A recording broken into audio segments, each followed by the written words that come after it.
Each candidate will have 3 minutes to introduce themselves and talk about why they're running, and then we'll move to the question and answer. The moderator, Ms. Sandy McClary, will pose a question. Each candidate will have 2 minutes maximum to answer the question. They also get a yellow card that they can play if they want to ask a follow-up question. So if someone gives an answer that they would like more details on, their fellow candidate can raise the yellow card and ask them whatever question it is that they want more details on, and they can do it once throughout the whole Q&A. They can play their card once. So that's what those are. If the candidates speak more than 2 minutes, they will hear the ding, and Mr. Glenn Miller is our timekeeper. He'll pull out the yellow card when it's 30 seconds left, a red card when it's time to stop. And then maybe someone will come tap dance on the stage. You really need to be quiet. We'll also do a deduction of 1 minute off of answering the next question if candidates go more than 30 seconds over their allotted time. Let's see, anything else? Audience rules.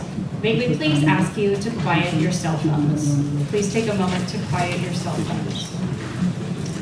And we have to ask that you check any partisan materials at the door, no buttons, t-shirts, or signs. And we ask that you respectfully refrain from excessive exuberance for or against a particular candidate. Please, no shouting, no cheering, and those who do so will be asked to leave. So with the rules out of the way, I would like to turn it over to our moderator for the evening, former principal, ICF accredited leadership coach and owner of McClary and Associates, Ms. Sandy McClary.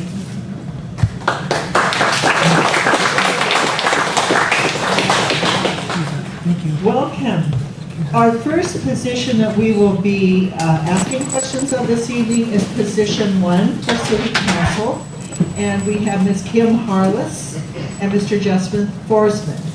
And we would like each of you to take as much as 3 minutes to talk about why you are running for council and what you would like to see happen as a result of your being elected to the council. So we will start with you, Ms. Harless, and you may begin. Live already? Awesome, thank you. First, I just want to acknowledge that Mike is here today too, who's also running for this position. And speak louder. Is that what that? No. Stand up. Oh, I can stand. Yes. Thank you. I'm glad. Thank you. So again, yes, my name is Kim Harless. I'm running for Vancouver City Council position 1. First, I just wanted to share a little bit about my story. So I grew up here in Vancouver. I went to college here in Vancouver. I'm raising my family here in Vancouver. I feel like I kind of, in a way, represent a lot of what is available for Vancouver to offer to people. So I am someone who is Indigenous and Hispanic, and we have not had a person of color on our city council since what I believe is 1970, and I'm welcome to anybody to correct that. We have Mayor Ann here today too, so maybe she knows. But that's what I found out so far, and I think we need to make a change for that. We can't continue a status quo without that representation for our growing, diverse community. And I'm also someone who, I've been on WIC, I've been on food stamps, I've been this close to living on the streets. I have those lived experiences that you can't learn or be taught. You know, those are things that you've had to go through yourself and know those perspectives to be able to provide. In addition to that, I also have the education and training. So you get both with me. I have the experiences as well as the technical expertise. I went to college, I have an environmental science degree. I also went for poli-sci and agroecology. I worked at the county for almost a decade. So I have that experience at the government level of how the intricacies of what we are faced with trying to ensure that we do what's in the best interest of the people. So that's mostly about my story. I really like just chatting with folks, so I'm welcome to getting a cup of coffee with any of you. I love coffee, and I love all the options that we have here in Vancouver. It's fantastic. We're very fortunate and lucky. And I'm really excited just to see all of your faces too. It's so wonderful that things are opening up.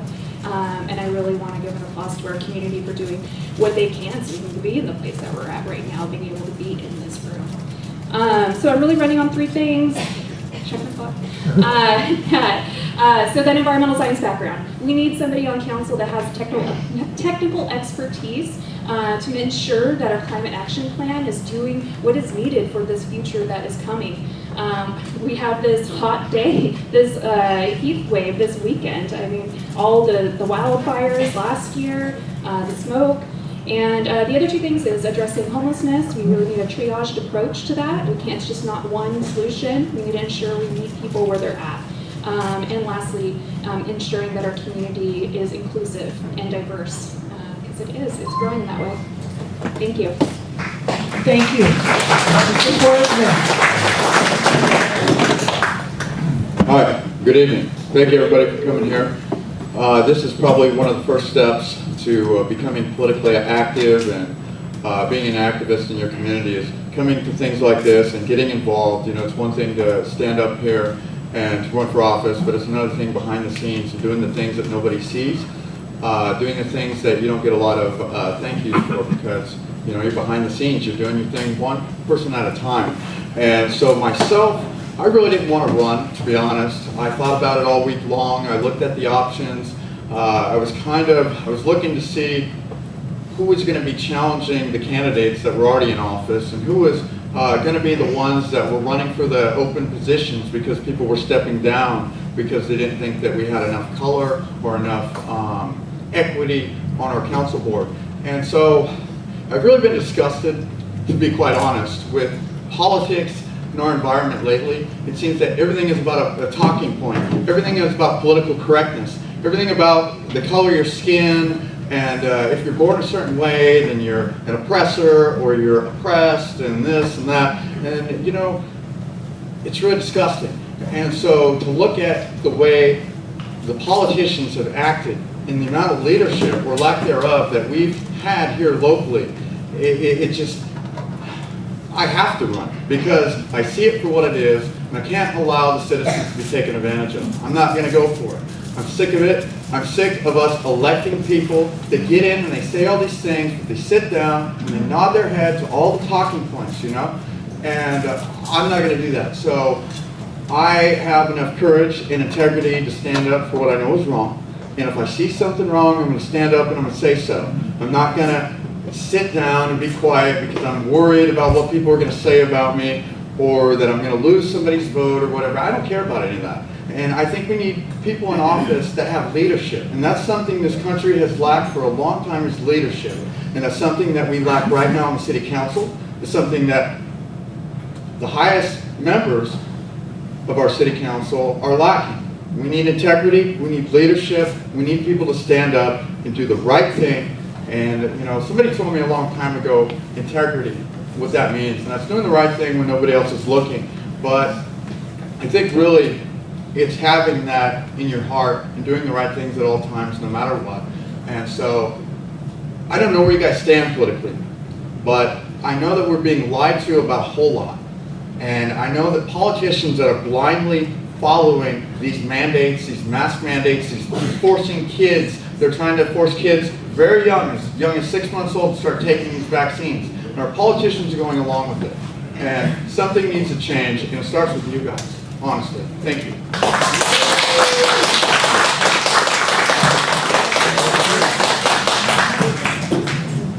I have 3 questions that I will be asking each of you in turn, and you have 2 minutes to answer each one. So the first question I'm going to direct to you first, Ms. Harless, and that is, what is your position on funding or defunding Vancouver police? Specifically, which programs would you cut or supplement? Yeah. Is it working? Yeah. Okay. Yeah, great question. And so, you know, one of the taglines is reimagining public safety. I believe that we need a more holistic approach to what safety means in our community. Providing people the resources and tools to get out of poverty is public safety. And when someone calls, I'm a strong believer that when someone calls 911, it shouldn't just be police, fire, and EMTs that can come. You should be able to have mediation, mental health providers, meet people where they're at. I mean, you're stuck in a situation sometimes, like maybe, you know, your friends are fighting, or, you know, do you really want to call the cops and have one of those folks go to jail, right? That's not really in the best interest of our community. Now we have someone in our community that has a record. That's not benefiting us. But you could get a mediator out there. You could get someone that has the technical expertise. And so it's about, and a lot of police officers, they don't want to respond to these calls, you know? They want to be able to, you know, respond to property damage, violent crimes. That's what we need them for. So the more they can focus on that, that's in the best interest of our community. So it would be looking at that complete budget and reimagining what public safety means for this community and how it can help everyone. Mr. Forsman, I will read the question again for you. What is your position on funding or defunding Vancouver Police? Specifically, which programs would you cut or supplement? Okay, so I've been very critical of law enforcement. Now, I don't go to the extreme of defunding them. I think that's foolish. I think it's ridiculous. Obviously, look at places like Chicago where they actually are doing that. And look, it's got the highest death rates than pretty much anywhere else in the world. I mean, it's completely ridiculous. And so I think that in regards to law enforcement, I think proper training is very important. I'm concerned with the militarization of police and law enforcement. I think they should be rolling around the streets in Bearcats. I don't think they should be no-knock raiding people and, you know, and doing some of the stuff they do, but I do support them. And I had an interaction with a law enforcement officer not too long ago, actually, like 2 days ago. And it was the best experience I've ever had with a cop. And I called and thanked his superior and just said, hey man, what a great guy on the force, you know, it really made me feel good that there's some good cops out there, because, you know, I've been very critical. But I think in regards to law enforcement, they have a very tough job. And a lot of it is our government in these laws that we pass. We pass these stupid laws and we make cops go out there and enforce these things that puts their lives at risk. And, you know, it's not fair to them. It's not fair to our community, and it's not fair to a lot of the people that we lock up for a long time, because a lot of the things that we lock people up for years and years and years and years are victimless crimes. And I think that we need a criminal justice reform. We don't need to defund the police. We need to change our legal system, because that's what's failing us. It's these politicians that are failing us. It's not the police. The police need better training. The police are doing what they can. They're put in a very scary situation. And I've seen videos where they take people who are activists, BLM, Antifa, whatever, they put them in a situation with a cop, and they make them react like the cop would. And you know what? A lot of them say that they would have done the same thing that law enforcement officers do in these situations, because it's a dangerous job.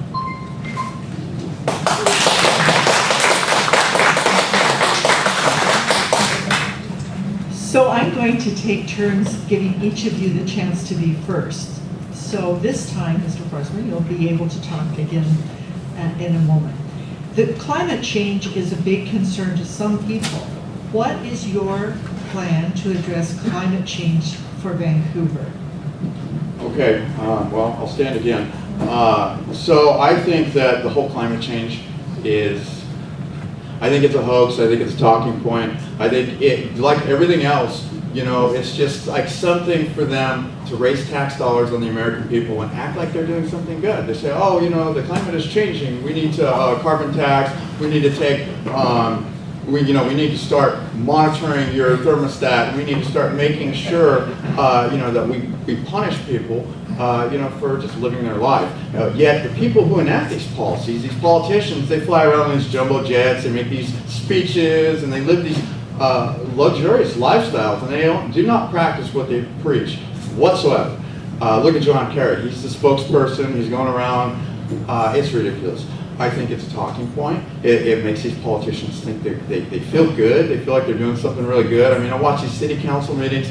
It seems like every couple minutes they're talking about climate change and all this stuff. And, you know, they're not doing anything to make our lives any better. Actually, they're making our lives worse. They're making it more stressful.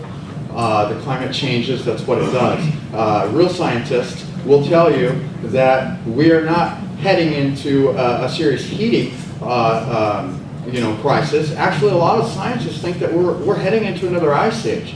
And so, you know, I would say just do your own research and just understand, you know, that these politicians, a lot of them, they can't think for themselves. They don't have enough integrity to say what they really feel. All they know is the talking point, and just this is the agenda, this is what these experts have came in to say, this is what you're going to do, sign, vote, don't ask questions. And so me, myself, I'm not that kind of individual, as you can see. If what I'm saying is unpopular, I'm willing to have a debate with you about that. But I've done a lot of research to take these stances that I have, and I feel pretty confident about them. Thank you.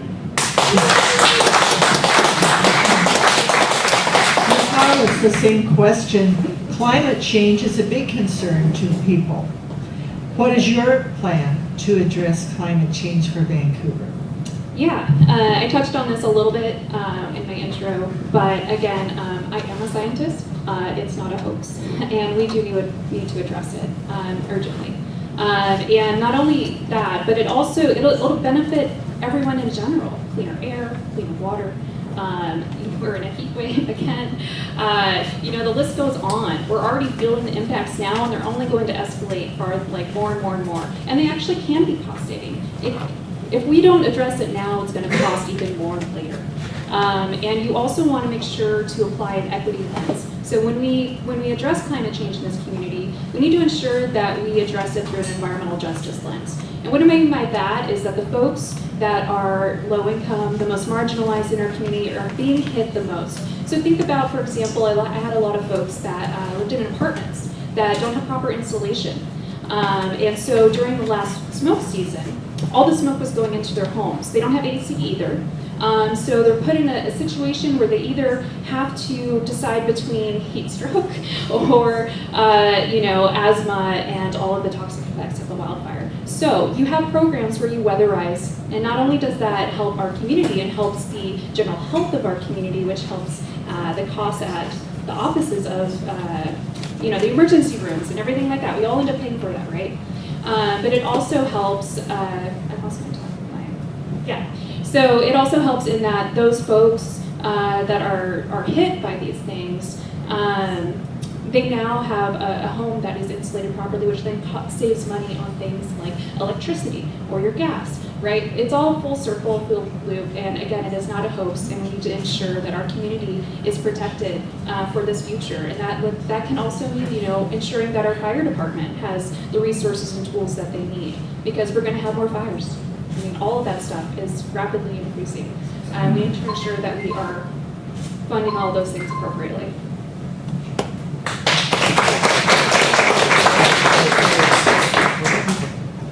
And this will be your turn to be first on this next question, Ms. Harless, and that is, as soon as Governor Inslee's COVID restrictions are lifted, more strategies may be involved and be used to reduce the unhoused population. What is your plan to deal with the unhoused population, and how would you fund it? Yes, thank you. And it's going to be so exciting when everything's open. It's so happy just to be in a room full of other human beings and not behind a TV screen, first of all, or computer screen. But yes, this is a crisis that's in our community. It's all along the West Coast. It's not unique to here. There's a lot of tools and options available, and we really need a triaged approach, is the word I've been using, meeting people where they're at. So some folks, they just need immediate shelter. Some folks, they're this close to being homeless, they just need some rental assistance. And if we can help people stay in their homes, then they won't be on the streets. And so you have to take that proactive approach and meet people where they're at is really important. It's not going to be just one solution. We have to ensure that people have the resources that they need and provide a suite of options, a suite of services, whether it's mental health, or access to just some folks just need a mailing address in order to ensure that they can get those jobs or be able to public transportation anywhere, and then so how you would fund it, there's a lot of different mechanisms. I know right now we have the multifamily tax abatement that's helping build more housing options. There's also the levy, that's another option. We can also grow that. And you have to keep in mind that that helps our communities. So the more people we can get out of needing immediate shelter and they're into homes, they're able to thrive, they're now getting out of poverty. And then they're not on those social services anymore that cost all of us money. So we need to ensure that we uplift people in our community. And in the end, and not only grows us as a welcoming community that thrives. It also saves us money in the end. You have to look at that whole circle and how everything's connected. And I worked in public health, so I'm very familiar. I see my clock's ticking down, but I'm very familiar with folks. Crisis services was right below me. People are being impacted by so many things right now. Mr. Forsman, I will read the question again for you. As the governor and city's COVID restrictions are lifted, more strategies may be used to reduce the unhoused population. What is your plan to help the unhoused population, and how would you fund it? Well, I think that unfortunately a lot of these implementations through COVID has caused a lot of homelessness. It's taken a lot of jobs away. It's taken a lot of businesses, put them, out of service. They'll never come back. A lot of them. A lot of people are living in their cars right now because of these COVID regulations.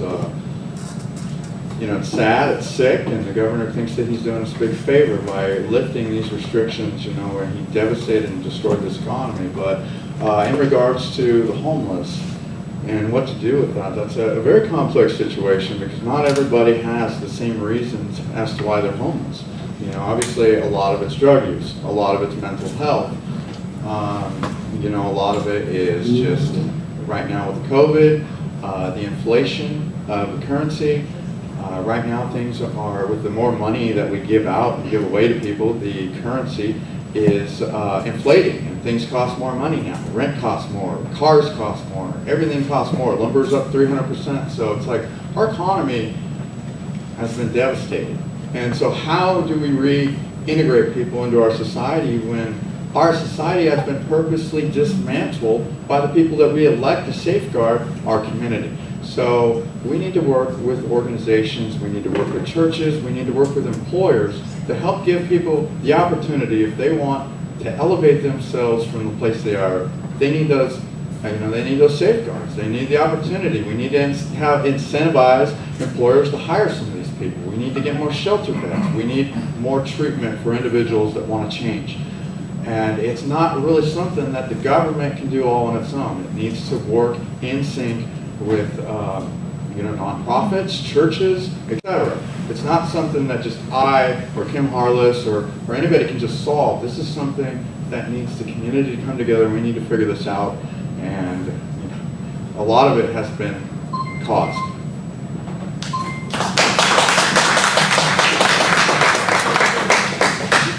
Kim Harless and Justin Forsman, your candidates for position 1 on City Council. Thank you so much for answering our questions, and thank you.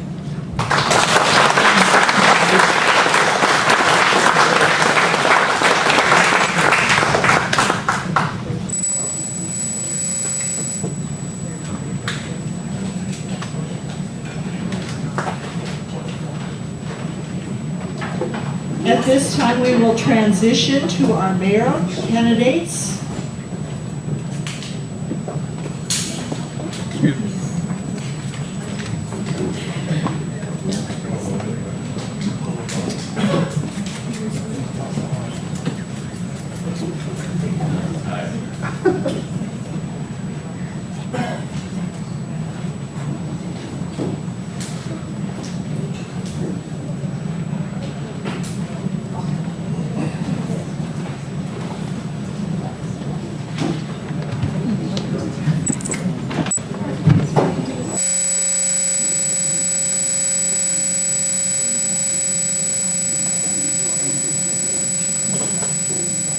Thank you. As we did with the council candidates, we'll have each of you have a chance to give us 3 minutes of your reasoning for why you are running for mayor or be running for mayor, and what you would like to see accomplished in your term as mayor for 3 minutes. And then we have questions for the 3 of you, and we will use the same format as we did with the council members, taking turns and each having 2 minutes. So we can start right here on the end with Earl Bowerman. Could you give us your 3 minutes, please?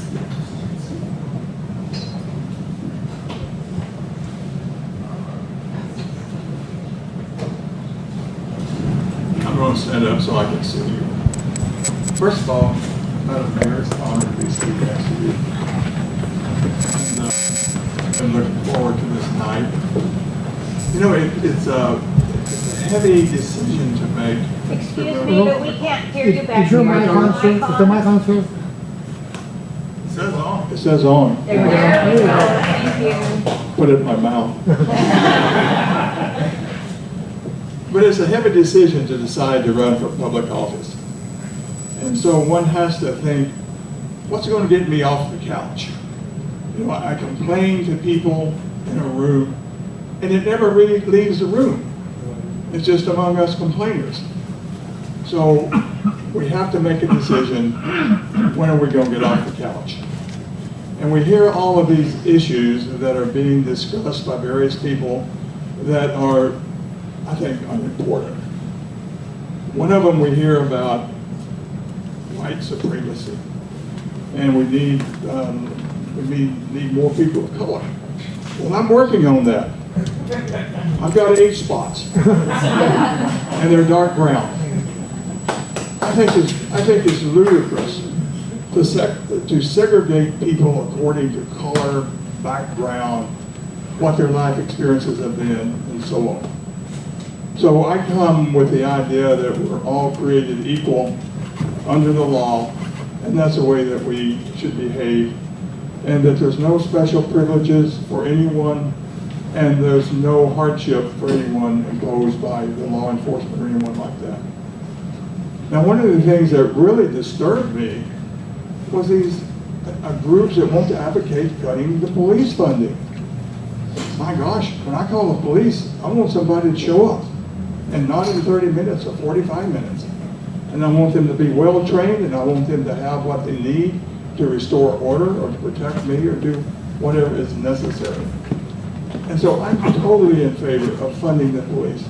And I'm totally in favor of training the police. And all people treated equal under the law. But I gotta tell you folks, when someone picks a fight with police, there's always gonna be a bad outcome. Always gonna be a bad outcome. So I am in favor of that. Now, the other thing is, I feel like Vancouver's on fast track to become like Portland. I think we're on a fast track. And Wikipedia, if you've looked at the voters back that you've seen this, says that Vancouver is a suburb of Portland, which means we follow Portland's lead. So I feel that these issues will get me off the couch. And then recently, I got my tax bill, and I promised no new taxes.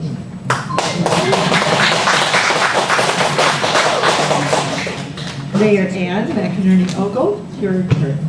Good evening, Ann McInerney-Ogle, Mayor for the City of Vancouver. Thank you so very much for joining us this evening. It's nice and cool in here. I'd like to introduce my husband of 41 years, Terry Ogle, a Vietnam veteran. Terry and I are retired teachers, 30 years in the classroom, mathematics, middle school. That's all the gray hair that you probably see. But as we moved into Vancouver, we also realized that we need to be involved in our community. And we started with planting trees. Then we moved into developing a park. And as baby John came up, we got involved in Boy Scouts. And when our Scoutmaster changed, I raised my hand and I said yes, and the boys voted that I would be their new Scoutmaster. I now am honored to have my 20th Eagle. And she happens to be doing a fantastic project of painting a mural on the I-5 sound wall. It will be the first in the state of Washington that's legal. When I retired from teaching, I continued my work in the neighborhood. I was the chair of the Vancouver Neighborhood Association, the Alliance. It's the umbrella group that has all 67 neighborhoods underneath it. As we work through planning and parks and concurrency for traffic along Mill Plain, I realized that I wanted the opportunity to work on the Planning Commission. And I served a 5-year term. That gave me the opportunity to learn about all of the different ways the rules and regulations of the city and the planning happen and the funding of that. I then ran and lost for city council. I ran again and lost for city council. It was the third time that I ran and I won for city council, and my colleagues voted for me to be the mayor pro tem, and I served in that role for 2 years. Then when the mayor's position came up, I raised my hand again. I got off the couch. I continued to serve as a neighbor on watch volunteer for the police, and I'm supported by the police guild. I continue to volunteer and serve for the fire corps, and I'm endorsed by the firefighters. As we made it through the pandemic, the recession, and the protests against racial injustice, we survived. We have a balanced budget, our credit rating is stellar, and we're moving forward. Won't you join me?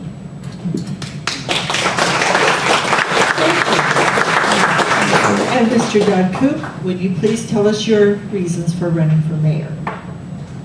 All right, let me start by saying aloha.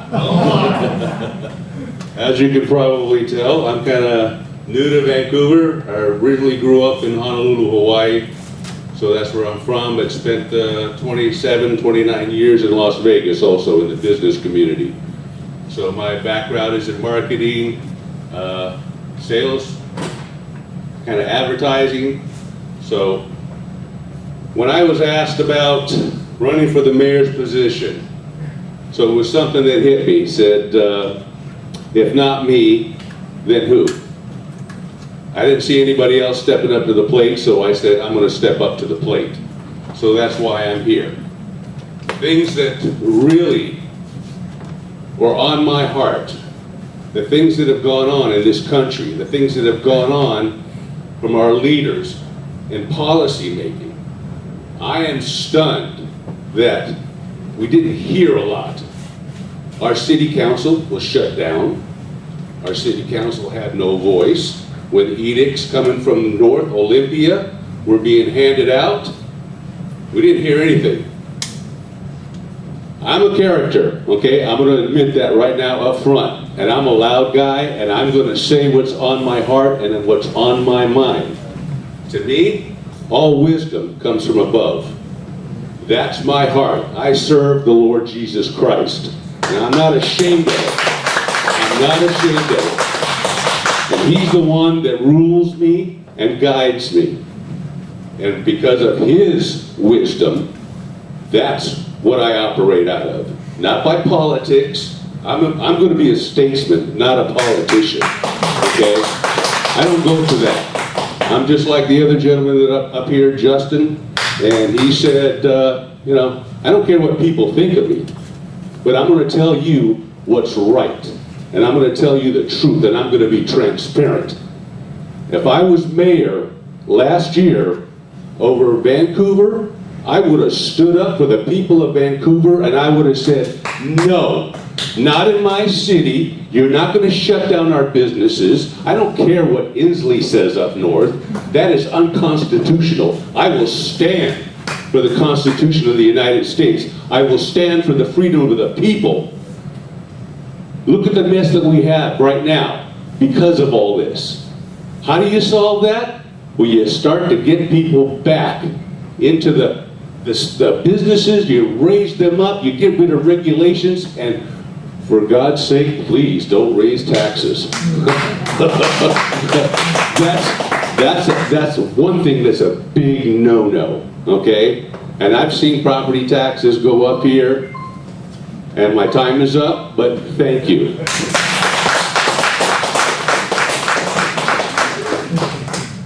And taking turns, Mayor, and you will be the first on this question.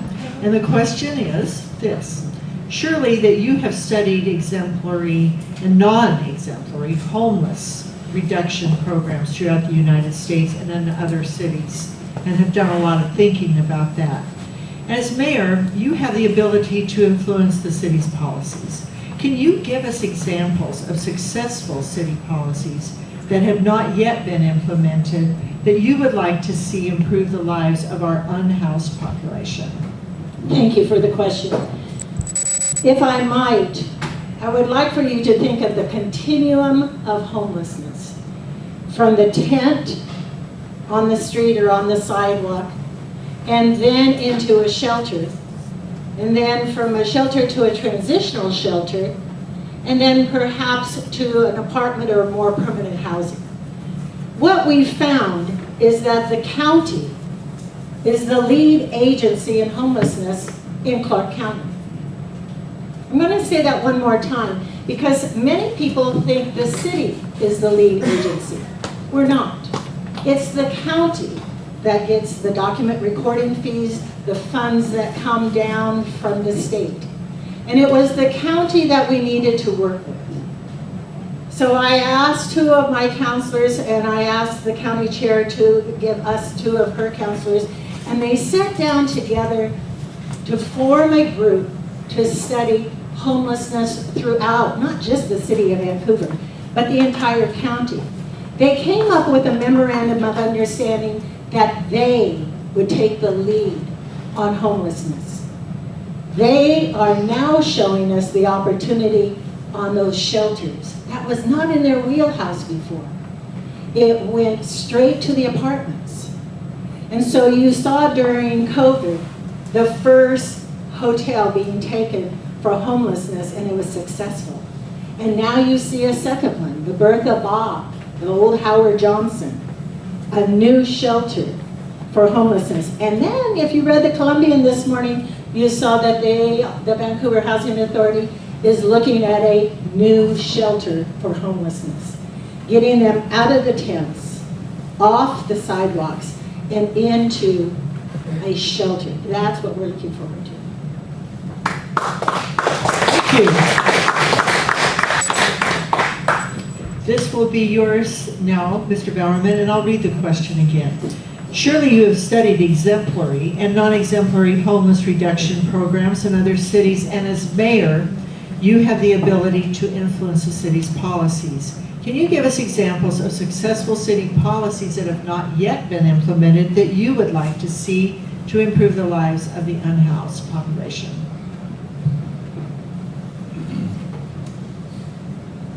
Well, I think as mayor, you have to recognize what is real. The homeless population, about 70 to 80. Check the mic. The homeless population is about 70 to 80% drug addicts. These people are homeless because of decisions that they have made, and now they're dealing with the consequences. And when we talk about homelessness, I'm not talking about children that are homeless, but I'm talking about people who have money to pay rent and do not have money to pay rent and drugs, and they select to make the decision to spend their money on drugs. Now, I am not in favor of putting homeless shelters in your community. The mayor is advocating this. Let's put out plans on this. Some of the staff have written that. I am not in favor of the homeless being allowed to put their junk downtown Vancouver. I think that should not be done. I think the first thing that a mayor, whoever is elected mayor, should go around and pick up the trash, because we don't want that. And so I think that if you saw what was it, the death of Seattle, saw that movie? They had a guy on there from the Northeast. He said, we enforce the law. When people are breaking the law, we put them in jail, we have them dry out, we put them in training and so on. And so I am kind of in favor of saying we're not going to have homelessness, we're not going to buy property, we're not going to be an attractive magnet for people to come here that are homeless. That's what's happened in Los Angeles, that's what's happened in San Francisco, and that's what's happened in Seattle. Thank you. And Mr. Coop, this to you. Again, the question is about studying exemplary and non-exemplary homeless reduction programs. And as mayor, you will have the ability to influence the city's policies. Can you give us some examples of successful city policies that have not yet been implemented that you would like to see improve the lives of the unhoused? Okay, what's the definition of insanity? Doing the same thing over and expecting a different result, right? So we want to be like Portland and we want to be like Seattle. No, sorry.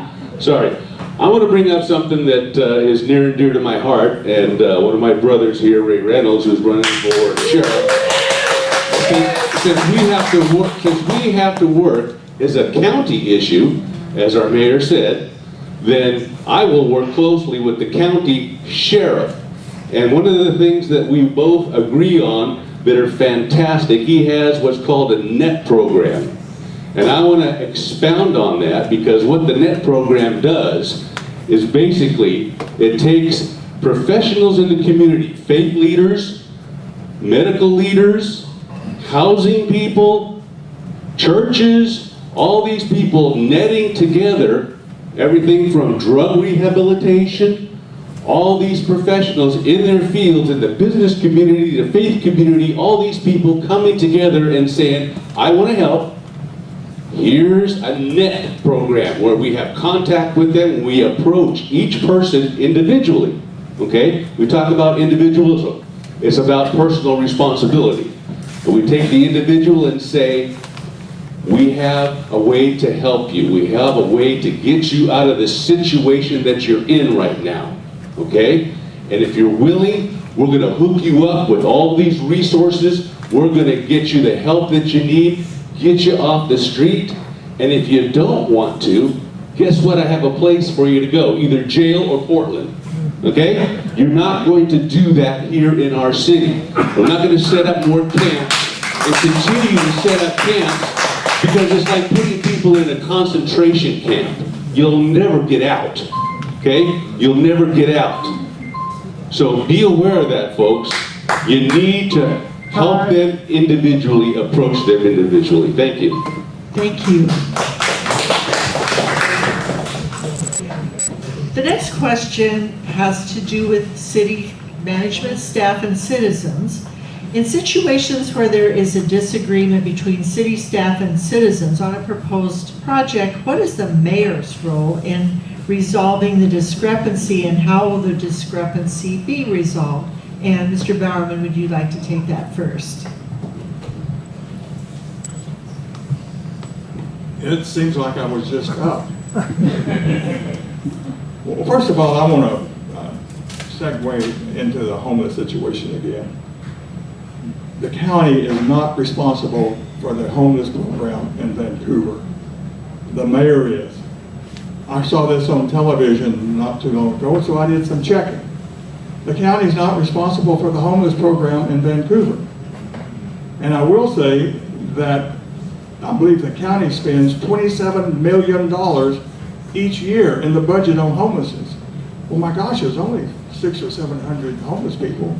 What do they do with all that money? What does the city do with all that money they spend on homelessness? So I wanted to make a clarification on that. In terms of the staff, one of the things that bothers me greatly is that there's a big disconnect between the citizens, like you and me, and the staff and their philosophy. And so they propose some types of philosophy that I disagree with. For example, this is a chart that was put out by a staff member in Vancouver. And so they list the ways to homelessness. They list 6 different ways. They don't even put drugs on here. They put things like lack of support, systemic racism, and colonialism. I don't know what colonialism is. And then system failures. What in the world is a system failure? You go out and tell a homeless guy, are you here because of system failures? This is nonsense, and your tax money has been spent putting out this kind of stuff. We need reality, we need truth, and we need to realize what's real and what's not. That's it. Mr. Cook, this is your question next, in this order. And I'll read the question again. In situations where there's disagreement between the city management staff and citizens on a proposed project, what is the mayor's role in resolving the discrepancy, and how would you resolve such a discrepancy? Well, I think, like the Bible says, there's wisdom in a multitude of counsel. So if you have a discrepancy, it's kind of on the mayor's part to listen to all sides and all positions and kind of put it to the people, okay? Because we, if we're elected, well, I'm elected mayor, it's supposed to go to the people. And I would like to have something that actually informs, maybe a blast email, or anybody who wants to get involved in our government. I want to hear from the people. I don't want to just sit up behind some closed doors and pontificate and say, hey, let's do this, without input from you, the people, because you, the people, are the ones that elect us to get into this position in the first place. So your voices need to be heard. Thank you. Simple. That's simple. And Mayor Ann, the same question. If there's disagreement between the city management staff and citizens on an issue, what's the role of the mayor in resolving the issue, and how would you go about resolving such a discrepancy? Thank you. I'm going to go back to one little piece also that Earl brought up, that the mayor should be picking up trash. My husband and I have been picking up trash for 11 years from 39th Street to 4th Plain on I-5. No less than 10 bags every single month, and you can see it on Facebook. Thank you. Going back to the question, yes, there often are disagreements between staff and the council and the citizens, and that's why we have Vancouver Municipal Code. If it's in the code, then let's check it out. And oftentimes, we'll have citizens come forward, and they have done a beautiful job and shared with us that code, and that's important. If the code is wrong, then we need to change it. If the code is right, then we need to work with it. Is there flexibility? Sure there is. We have lots of opportunities for appeals and waivers on a number of different things. And individual homeowners have brought forward their piece. In fact, we had one on Monday. There was a little sliver of land between two homes out on the east side. And they put up a fence, and each side took care of that sliver, even though it didn't belong to anyone but the city. And so they brought it forward, and our staff sat down with them and worked it out, and we gave the land to those two individuals. There are lots of opportunities to work together to make it right. Thank you. I have one more question for the mayoral candidates, and so this time, Mr. Coop, you're first, and I'll read the question. What types of living wage jobs do you believe Vancouver can attract right now as Vancouver stands today? And what is your plan to attract those living wage jobs? Attract living wage jobs. Well, that's not something I tackled or thought about yet, but living wage jobs. Well, raising the minimum wage, I don't think is going to help, because it'll just put more business owners out of business. But creating business will help bring about more jobs,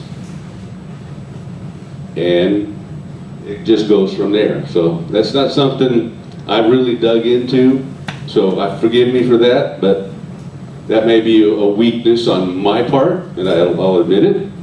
But I'm willing to get with business leaders in the community and ask them what they want, how they want to structure business and help their businesses to grow, what they want from us as leaders, not the other way around. So.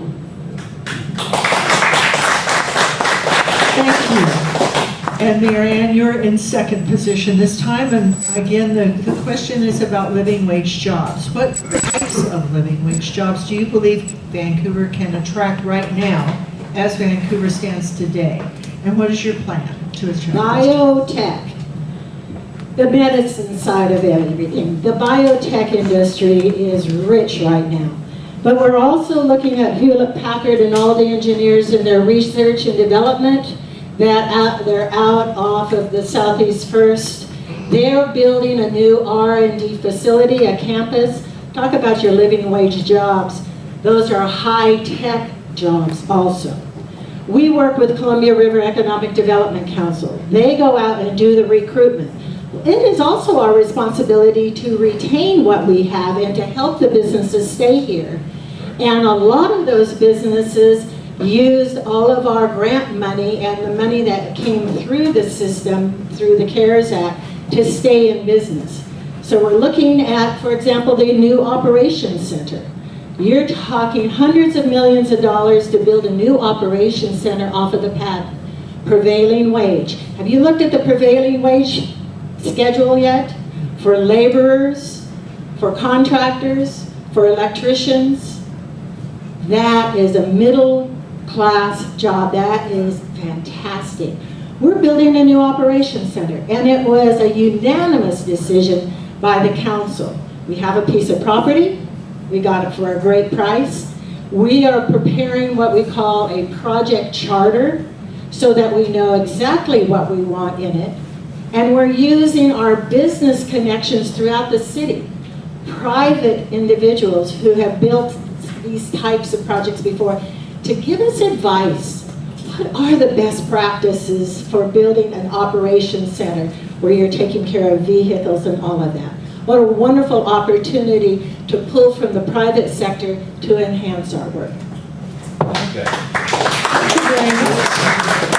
Now, Mr. Bowerman, what types of living wage jobs do you believe Vancouver can attract right now as Vancouver stands today? And what is your plan to attract those jobs? Anytime you look at the economic environment in a particular community or county or city, you have to look at the political environment and what they embrace. Our political environment right now does not embrace the building industry and building new homes. The building fee for a new home, in terms of fees, before you ever take a shovel to dirt, is about $75,000. Also, there's a shortage of land to build the houses. Why is there a shortage of land to build the houses? It's political decisions. So when you start trying to attract a company to come, first thing they want to do is look at the quality of life their employees have. Is their houses available? Are there schools available for their kids? Now we talk about affordable housing. That's a catchy phrase these days. You know how to drive down the cost of houses? It's supply and demand. Let the people build more houses. If you build more houses, the price of houses won't go up. It's simple economics. And so if we've got problems with jobs in Vancouver, it's a political problem. It's red tape. Talk to some of these people that want to build a business or build a house. It's about the cost. It's about the fees. It's about the regulations and so on. And is this going to be the last question? Okay, I got to say one other thing. Folks, there's no connection between the environment and a thriving industry. There might be a connection between pollution like smoke and so on, and particulates, but carbon dioxide is a miracle gas. We can't live without it. If there was no carbon dioxide, we would all die.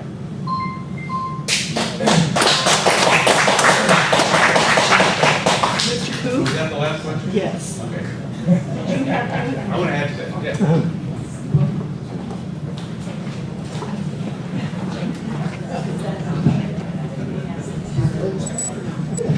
All right. To add to Earl's statement there, I looked at the city's action plan on climate, okay? Yeah, I agree with you, brother, because you know what? When I grew up in biology class, they told me that carbon was necessary for the trees and the plants because they give off oxygen. All right? Capturing carbon, let me tell you something. That is pretty much a farce.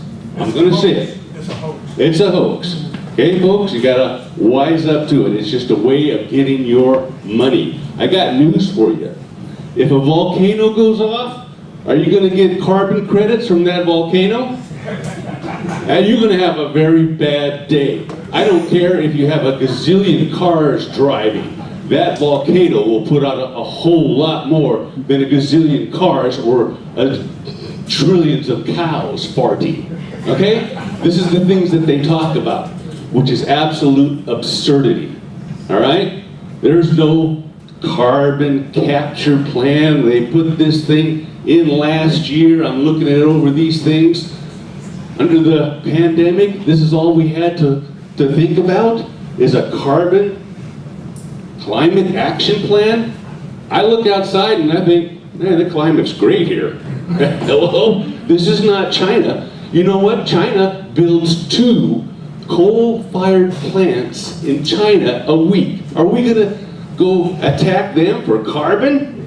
No, I don't think so. So let's just leave that one alone. Marianne? So Doug, thank you so very much. But we don't have a carbon action plan, a climate action plan, or anything else.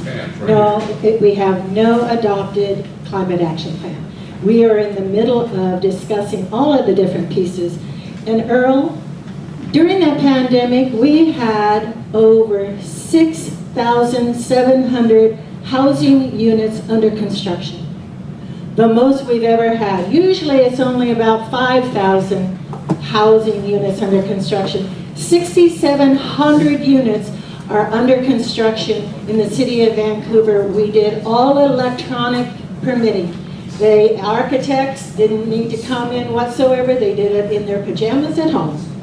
And they paid for it over the electronics. So the developers are turning over dirt in East Vancouver more than ever before, and things are exciting.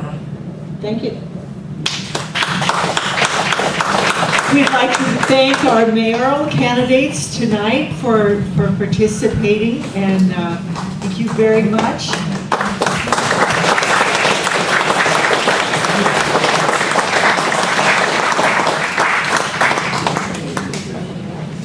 We're going to transition into position 3 for City Council. If you'd like to take a quick stretch break and just stand up while we retransition into this next group.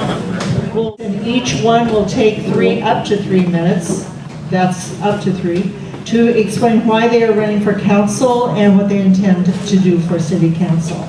We'll begin with you, Mr. Gillette.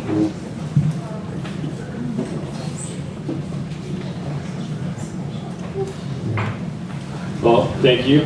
Thanks for coming this evening. It's great to meet a lot of you and talk to you guys today.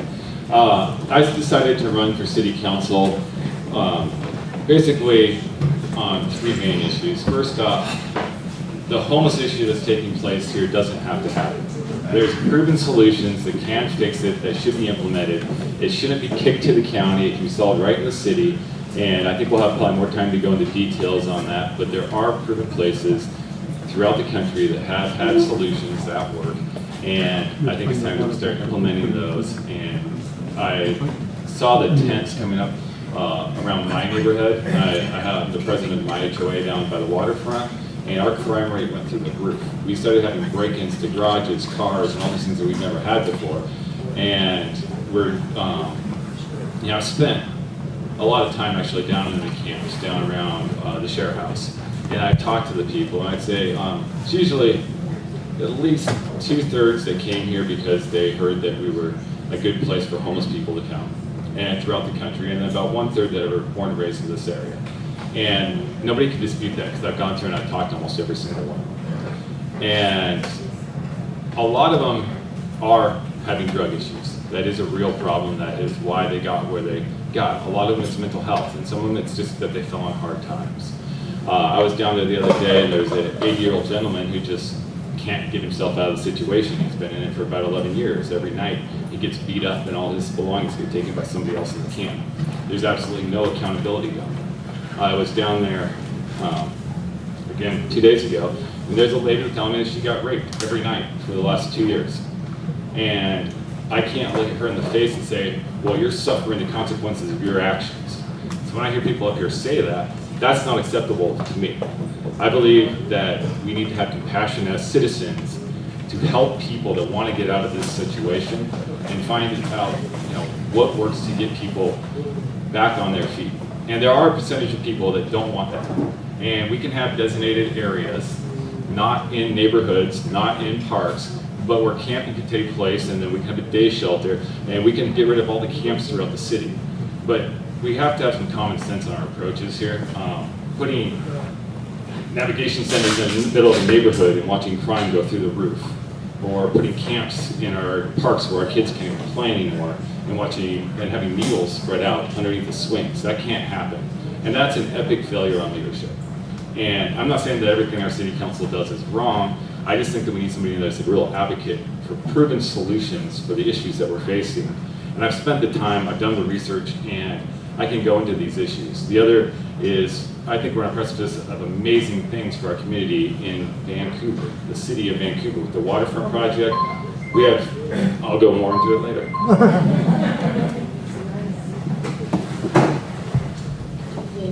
I'm Diana Perez, and I'm running for Vancouver City Council Position 3. I was raised in El Paso, Texas, where my parents instilled a hard-working ethic in me. My father a union member, my mother a nurse. They worked long days to provide for my brother, sister, and me. When they worked long days, I was outside playing outdoors. I'm a proud first-generation graduate of Texas Tech University with a Bachelor of Science in Wildlife Management, a Master of Science in Fisheries Science, and recently a graduate certificate from Cornell University in Executive Women in Leadership. I moved to the beautiful Pacific Northwest here to start my professional career as a biologist, working for the U.S. Forest Service. In 2000, I moved here to Vancouver and established my family roots. Because of safety concerns, I became a co-chair of East Old Evergreen Highway Neighborhood Association and wrote our neighborhood action plan. Public service is in my DNA. While working as a full-time professional in public land management, I volunteered my time as a community advocate in civil rights. It was this experience over 10 years that I saw up close the need for equitable policies. I served on the city's long-range budget planning committee that looked at projects and programs intended to keep our city thriving over the next decade. And most recently, I served on the city task force on council representation to look at better involvement from our community. Currently, I serve as board director for Clark County Volunteer Lawyers Program, helping our low-income communities have access to legal aid, and as commissioner for Washington State Parks and Recreation, helping set policies for a healthy, sustainable park system. I am running for Vancouver City Council because we need a fresh perspective, a voice that is going to bring people together, really listen, and build trust. I will use my experience, skills, education, and relationships to advocate for all of the people in Vancouver and bring representation from the east half of Vancouver that is currently missing on City Council. I will work tirelessly to improve our quality of life and will use our city's competitive advantages to attract community-minded businesses while supporting our small businesses that provide living wage jobs while supporting our small businesses. I'll help tackle our complicated housing, transportation, and infrastructure challenges that come with growth and development.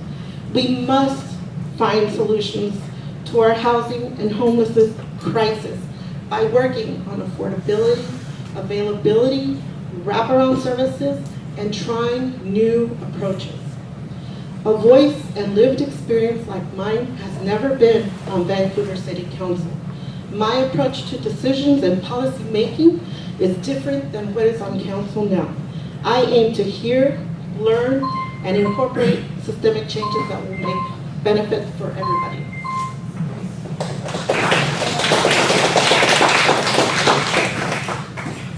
Mr. Young. Good evening. So I am Glenn Young.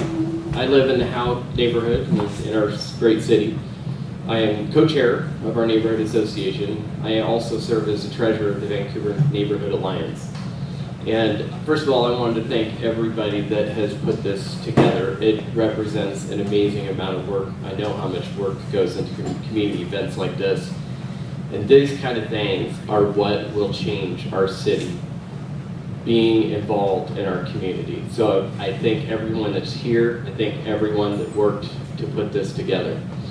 So I would say, well, first of all, I have 5 kids. I have a wonderful wife. She's in the audience there. And having 5 kids, running a business, which I do, and running for city council is not an easy task. And she is amazing. She has taken such an enormous burden on her shoulders to provide this opportunity for our city. And I just wanted to say, the difference between my opponents and I is that I'm ready to hit the ground running as city council. How many in this room have been in a personal or just a meeting setting that I have been at? Raise your hands. Okay. I've been all through the city. I go to the neighborhood association meetings. I go to NAACP meetings. I go to Republican meetings. I go to Democrat meetings. I go to everything that there is to go to. I've been to Urban Forestry Commission meetings. I've been to every single city council meeting, workshop, or retreat in the last 2 years. I've been to every single planning commission meeting in the last 2 years.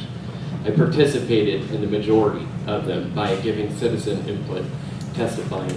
I will say if there was one thing that they could change in this setup of the meeting would be to make it 3 minutes and 1 second or 2 minutes and 59 seconds. That's what citizens are restricted to at city council, is 3 minutes, and it is so incredibly difficult to air all the things that people in our city have to air, right, to our city council. And so to me, it's so critically important that people on our council are involved in our community, literally talk to everybody that they can, find out what their needs are, find out what their challenges are, find out how they feel about the direction of the city, find out how they feel about projects that are being implemented in the city. I think that is the most critical thing that a member of the city council can do, and that is to understand the people that they represent. And I do understand those people, not perfectly, but I will do everything that I can to meet as many people as possible to be able to do so. Thank you. Thank you. As we have done with the other candidates, we have several questions, and we'll take turns asking each of you the question first so that everybody has a chance to be first, second, and third. So, Mr. Gottlieb, this is yours. First, Stronger Vancouver is an initiative that has aimed to make Vancouver safe, livable, and attractive to businesses. Its funding would come from a variety of taxes. Would you support increasing citizens' taxes to fund a measure such as Stronger Vancouver, and why or why not? Okay, so with what's going on in Vancouver right now, and what's going on in other cities, we have a really unique opportunity to draw family wage jobs and businesses into our city. Right now, we send 70,000 people to out of state every day to give 10% of their income to Oregon, and have to sit in traffic for an hour and a half to 2 hours every single day. And we could bring those jobs here, but we have to incentivize business to want to be here. And the Stronger Vancouver had some taxes on citizens, but it was largely just a tax package on small business. They were going to get hurt the most. Like B&O tax, square foot tax, head tax, and every other way you could tax somebody. A B&O tax is on the gross. So you could lose money and still have to go pay taxes. It might make sense on safety, fire, police, but it doesn't make sense to raise revenue for your parks and schools on a losing business. So I would not have supported the Stronger Vancouver as is. It was a horrible package as is. But things do need funded. So we do need to look at ways to fund. I love our community and providing those parks. But I want to incentivize businesses to come here because I want to save our citizens from having to go across the bridge to work.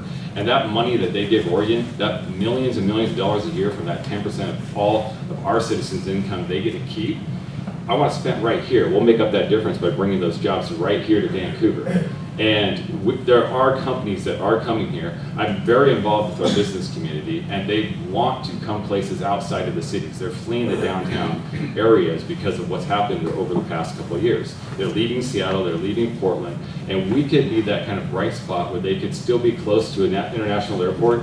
They could have the good schools, they could have that community. All we can do is screw it up. And in a package that's going to overtax and over-regulate businesses, they're not going to invest in coming here to deal with the same situations that they're fleeing. So, Mr. Young, this is your question set at this time. I'll read it again. Stronger Vancouver has been an initiative that aims to make Vancouver safe, livable, and attractive to businesses. Its funding would come from a combination of taxes. Would you support increasing citizens' taxes to fund a measure such as Stronger Vancouver, and why or why not? So, Stronger Vancouver's been a difficult subject for me. And the reason being is, I guess I would say the implementation is what I really struggled with. What took place was we reached out to the community and said, what would you like to see happen in our city? Do you want more parks? Do you want this? Do you want kind of a wish list of things that we did? The problem is that you have to be transparent, okay? What wasn't really told was how we're going to pay for it. And how we were going to pay that was with more taxes and more fees. I am not opposed to taxes and fees. We need those, right? How do we have our public infrastructure? How do we have our roads? How do we have our police department? How do we have those that protect us, emergency services? Those all have to be paid for. But we have to, when we do go to make these big decisions that affect the livability of our city, and also, you look at our situation with homelessness in our city. And people are one paycheck away from being on the streets. So when we add those taxes, it is our duty to understand the ripple effect of those decisions. And so we need to make sure that those items that we need are truly needed, and we also have to ensure that we're already using our resources properly. So some things in Stronger Vancouver I can support, other things I can't. Parks. I love parks. We truly have a deficit in our city. How they chose to fund it was solely on the backs of new construction housing. When you do that, it raises the price of housing. When you raise the price of new housing, existing housing will follow also in a price raise. So we just have to be careful with our decisions and the impacts that they make. Thank you, Ms. Perez. The same question. The Stronger Vancouver was an initiative, has been an initiative that has aimed to make Vancouver safe, livable, and attractive to businesses. Its funding would come from a combination of taxes. Would you support increasing citizens' taxes to fund a measure such as Stronger Vancouver, and why or why not? So Stronger Vancouver is not just one measure. Stronger Vancouver is because in 2008, when the recession went down, many staff were let go and many programs cut. So in the meantime, the population increased to 185,000, and we have 3,500 coming in annually. Our public services and safety do not meet the demands of our current population. So the bind that we're in is, how do you fund public safety and the programs and services that our increasing population currently needs? Crash course, revenue, and there is a package that was shared with the public. It wasn't just a wish list. These were projects that were identified by specialists, by staff through their hard work. The Vancouver Police Department, the firefighters, the parks, economic development, all had projects that they identified as priority through their special expertise, and they shared that with the public over several meetings to come in and get public input. Now, where are we with the B&O tax? Well, the city council back then thought the Vancouver Mall will be our savior. Let's get rid of B&O tax. There went B&O tax, but you know what? So did all the shoppers down in Oregon. And so here we are in a technology world with business, and probably the only city along the I-5 corridor with no B&O tax. So take a look at the Stronger Vancouver package. It's several recommendations that a committee of business owners, nonprofit, and citizens put together without city council involvement to present recommendations. And it's the public, you, who will decide and vote on what to approve.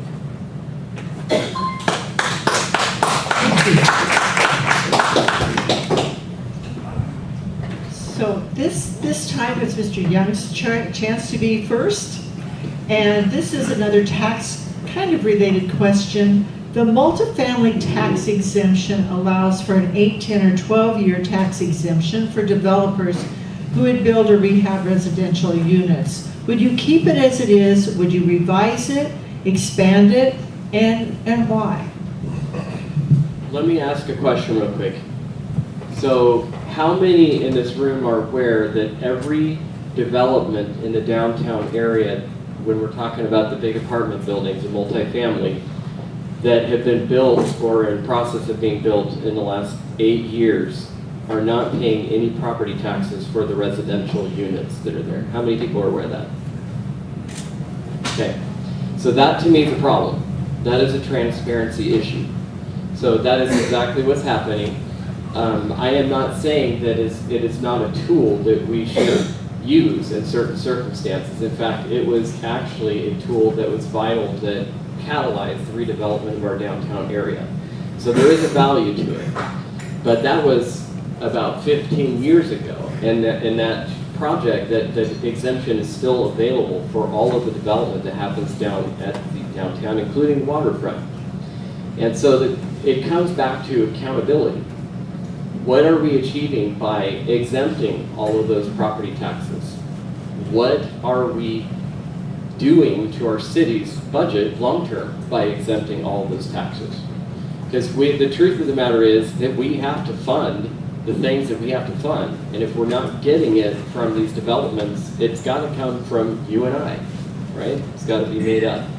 So again, I am not necessarily against it. I'm against it if it's being used improperly. But the biggest concern is that our city doesn't have the data right now to determine whether it's a value, whether it's a giveaway, or what the effects are long-term on our city. And to me, that is critical. We have to have that accountability. We've got to understand what we're doing, what we're accomplishing, and what the impacts of it are. Ms. Perez, you will be next on this one.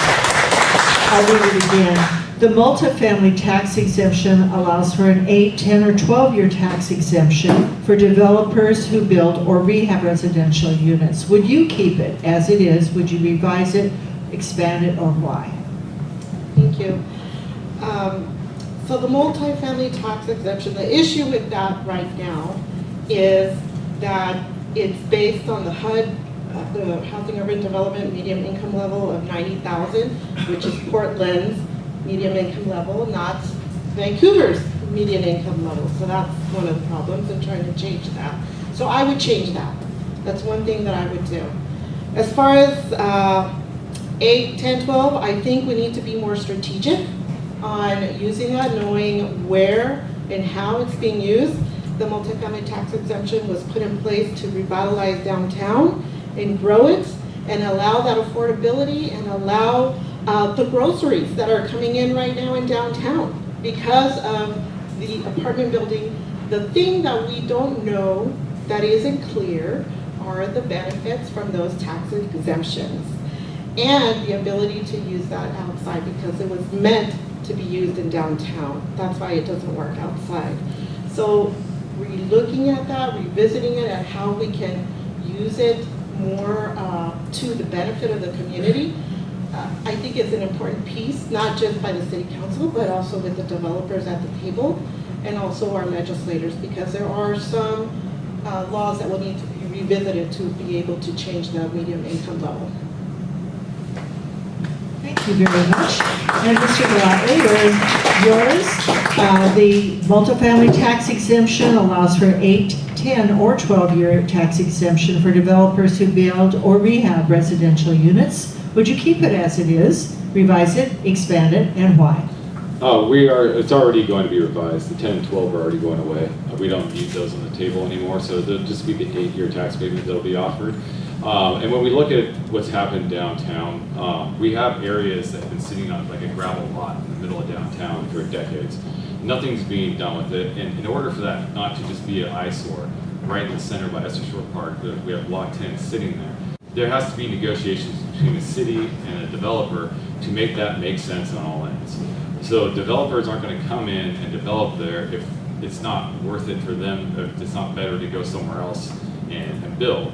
And so there's always back and forth between developers and the city saying, okay, well, if we give you this, we want a park. If you want this, we want this. And that negotiation takes place, and they come to an understanding where it benefits both sides. Right now, Kirkland is trying to develop down there where Husong and Larry's and Joe's Crab Shack is. That thing is an eyesore when you cross the bridge. It's a safety hazard. The city didn't maintain it. It was the city's responsibility, and they let it fall apart.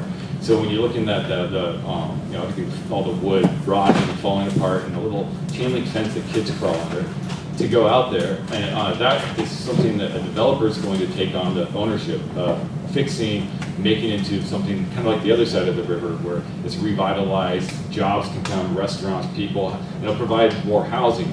In those negotiations, they're going to come to an understanding of what makes sense for the developer to do that project and for the city to get benefit out of it. Increased housing, we need that. It's also, it's kind of a hazard down there. You don't want your kids playing out in that area, because if they wander out on those pilings, you don't know what's going to fall through.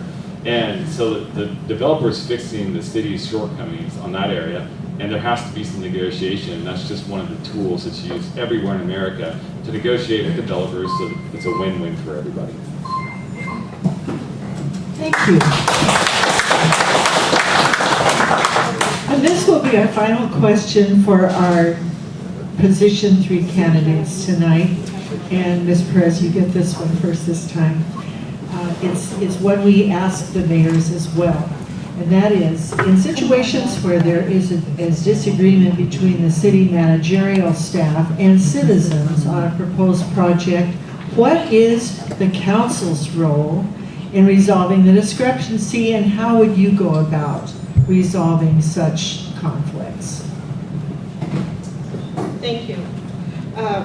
What I would do is I would definitely listen to the public, the citizen, bring in staff. I would clearly understand both sides, see where, back to the law, where is our hand tied? Can we compromise? Can we negotiate? What are the barriers to success? Can we remove those barriers? Is it a systemic barrier? Is it an opportunity to streamline? It's not one easy fix, but definitely one where we need to learn, we need to listen. And if it's a mistake that staff made, it's a mistake. And it's okay to do that, to say that, to do that. But it's important to work together. It's important because we work for the public, right? We are accountable to the public. And so that means that we're going to ask questions.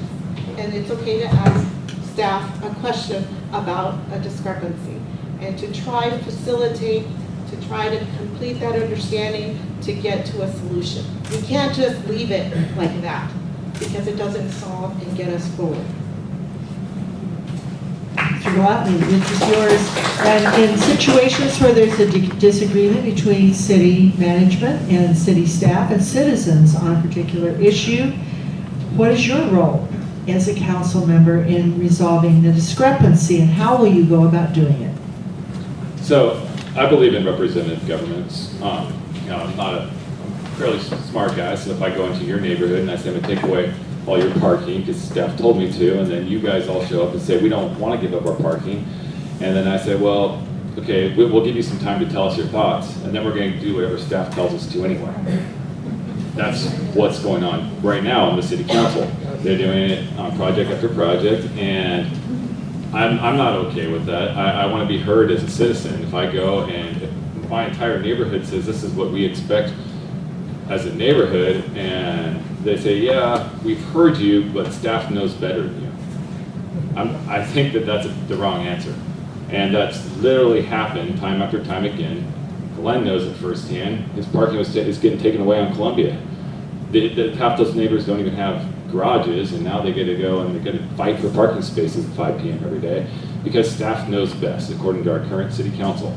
And like I don't disagree with everything that they're doing, but you know, our city's always had the foresight to plan ahead. The development down the waterfront didn't start with our city council right now getting a lot of the credit for it. It started 30 years ago. The planning started 30 years ago to get what we have today going on. And the city should always be looking ahead and looking at what's best for the community as Vancouver, not as some planner learned how to plan out in college and come here and tell us what's best. So I'm all about representative governance. I want to hear from all of you guys. Real quick, if anybody wants, my phone number is 360-991-5265. And if anybody wants to call me and have a follow-up conversation, I know the clock cuts us off a lot here, but I'd be happy to grab coffee and meet with anybody. Again, it's 360-991-5265. And I appreciate you guys all taking the time to be here this evening. Mr. Young, in situations where there's a difference and a disagreement between city staff and citizens on a proposed project, what is your role as a city council and in resolving the discrepancy, and how would you go about doing that? So first of all, I'm elected, so I represent you, right? I don't represent staff. I don't represent special interests. I represent the people that live in my city. That's right. So there's going to be times. Now I'm elected, right? And so I have done my best to get my message out to everybody, all the voters out there, but clearly not every message is able to be given out, right, or received. So there is a certain level of trust that we give our elected officials in making decisions for us, okay? But the difference is there comes a time, we can have our ideals on the council, right? Ideas and things that we think will work good for our city, but there comes a time when we have to recognize that that's not what our citizens want, that's not what is good or right for our citizens, and we have to be able to separate ourselves from the things that we hold important to us or that we value and represent those people. So, a classic example too, we experienced a very similar situation at the Navigation Center, right? I won't say that a single person on the council or a single person in our staff had a malicious intent to harm a neighborhood, but they did, right? And they did that with lots of citizen input, crying, saying, please don't do this, our neighborhood can't handle this, this is not what's going to happen, what you're saying is going to be completely different than what we experience. Then you fast forward the clock and look what happened. So again, we are chosen as a representative, but we are your check and balance to make sure that what is needed for our city takes place. Thank you. Thank you very much. And that, it is now a little past 8:30. That concludes our questions for our council. We want to thank each and every one of you for coming out tonight and supporting our event. And